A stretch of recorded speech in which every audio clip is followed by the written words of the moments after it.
In a lot of situations, I don't feel like I can be myself. Like I can be myself with you guys, but I think 70% of the situations that I'm in, I feel like I'm not being myself, and I'm trying to find out why. So that's why I'm asking different people these questions. Because so I don't feel like I am myself, but I don't know what that means and how to deal with it. Or maybe that you're not free to be who you want to be. Yeah. Yeah.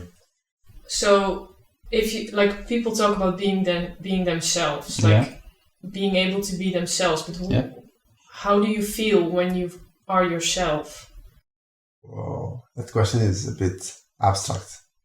I know, that's why I'm asking it. I know that I can be myself in a situation when I don't have to think about what the other people around me are thinking about me, and I can just do and say and act whatever feels the most natural to me. Then I just feel free and relaxed, and I am not holding myself back with speaking. What I feel like what is important is to be honest, in the sense that you need to be, or maybe loyal to yourself, in the sense that I would like to be able to do what I feel is the right thing in that moment, Yes. And that's all. And probably the most important thing is to have the freedom of choosing who you want to be. Yes. In that moment. If you don't have the freedom of choosing who you are in that moment, or if somebody's imposing on you a certain identity, that's the problem, And do you think stuttering holds you back sometimes from being yourself? I think it does. It did even more when I was younger. At the moment, it still holds a bit, but it's not that much. So the stuttering itself, no, of course not. The fact of having a block is not going to stop anything. But all the things that I do to not to have a block, they stop me. I recognize what you are saying. I also don't feel like myself in a lot of situations, and I think that's because how I deal with my stutter, because I feel like it holds me back to express myself. I also notice that I am compensating for my stutter. I smile a lot, and I am trying to be really kind, and I think that's also in my character, but it gets more because I have the feeling I need to compensate for my stutter. Oh, that's interesting. Yeah, I've heard that before, like that you have to be good at something else, or like be nice in some other place to compensate. For me, it's more that I feel like I have to be a good artist, a really good artist. So I'm worthy. I don't know, but I think that's very relatable for people. So, for example, the example of teaching, I think, is the right one. Like, for many years, I have not taught, even though I knew that was my thing. because I like it. It's stressful. I know it's sometimes really stressful, but it's what I want to do.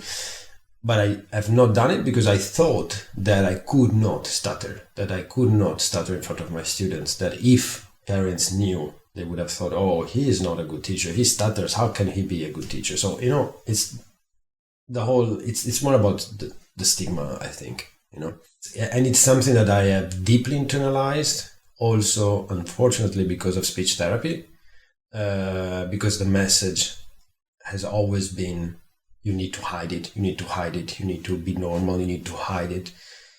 That's what I've had for years. That's the message that I have received. Like, you come to speech therapy, you do your exercises because you need to hide it. You need to find strategies so that people don't know that you are a person who stutters. So it's years and years of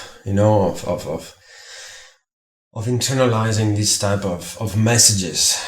That's my problem, and that's what has stopped me, and that is what oppresses me still a lot today. It's a type of oppression, I think, that we go through as people who stutter. We are oppressed by all the mechanisms and the strategies and the bullshit that unfortunately we have to deal with, not by stuttering itself, I think. Mm-hmm. How do you think you could help yourself in those situations to be more yourself? If you could practice being yourself, what would you do? I really want the tips. Yeah.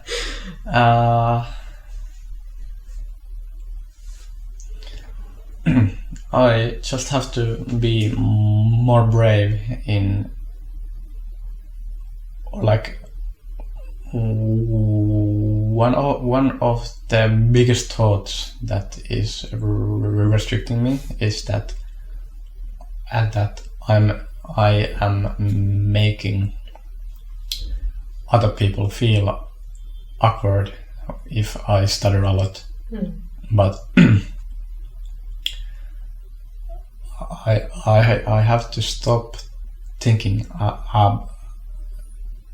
about it that way, and because it's my right to speak, and it's not my fault that I stutter, and they just have to get used to my stutter. Yeah, and I just need to open my mouth more when I feel like it, even though it may cause some people to feel awkward. Like, if you are maybe I don't know, like, for me, I would feel uncomfortable if I would be in a situation where I meet a lot of new people and they all don't stutter. Okay. I wouldn't be able to feel like myself. I don't know if you have the same thing. I have, yeah. Yeah. But imagine I'm doing some interviews on my job. So we are interviewing candidates to join the company, and my team lead asked me if I could do interviews, and the interviews are with the people which don't have a stutter. At least so far we didn't add any candidate which had a stutter. And I was like, in the beginning I was really afraid because I was representing the company and I would have to do an interview in 1 hour. I was like, okay, I cannot block. But then I went there and I was like in the shadow. So I had a colleague of me doing the interview, so I would know what to ask, how to do it, and that. Then on the next one, I did the alpha fit. So what I did is that, okay, I will stutter.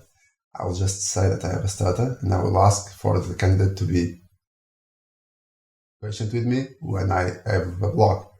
And it went really fine. If it didn't went fine, the candidate would be rejected because he does not have soft skills required to the job. That's true. So it's like I have to rethink the thing. I had to rethink the way I was approaching it. Because in the initial thing, I would be like, okay, I will embarrass the company. The candidate will not understand, will not understand what I'm asking. The company will not like me doing the interviews. I will stop doing interviews. But no, I think that the company, everyone waits for me to speak. And when I'm doing the interview, I'm like one guy that has a stutter, that is a speech impediment. And if the interviewer does not have the patience to deal with me, it shows that he's not he does not have soft skills required, because if the patient is something that he will need even when someone which don't have a stutter will say something to him. So it was really good, and I think it is a good example. We need to rethink the way we approach the situation. Or sometimes we are making like a big thing of the situation, and it might not be that big. This is Just Stutter, guys. Thank you for your support. If you want to become a Patreon, just go on Instagram/JustStutter. This is Bill and mine. See you next video. Oh, yeah. Woo! Then you should put like yeah.